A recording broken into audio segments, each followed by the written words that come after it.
পৃথিবীর ইতিহাস থেকে তাদেরকে দূরে সরিয়ে দিয়েছিল, কিন্তু আল্লাহ রাব্বুল আলামিন তাদেরকে পরীক্ষার মাধ্যমে উত্তীর্ণ দান করেছিলেন। ইব্রাহিম আলাইহিস সালাতু ওয়াস সালামের সেই কুণ্ডলী কি হয়ে গেল?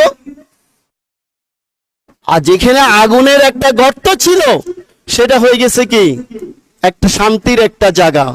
কুলনা ইয়া নারু কুনি বারদাও ওয়া সালামান আলা ইব্রাহিম, সালামের একটা জায়গা। যাই হোক, সময় শেষ।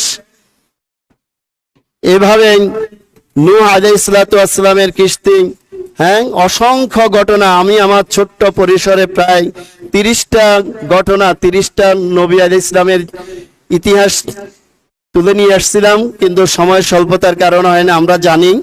তারপরে আল্লাহ রাব্বুল আলামিন আমাদেরকে এই শিক্ষায় শিক্ষিত হওয়ার তৌফিক দান করুক, যে আমাদের উপরে যত ঝড় তুফান যত বিপদে আসুক না কেন, যে আমরা এই নবী আলাইহিস ইসলাম এবং আউলিয়া কিরামের এই ইতিহাসগুলা সামনে ধারণ করে আমরা আমাদের জীবনটাকে পাথেয় হিসাবে গ্রহণ করব।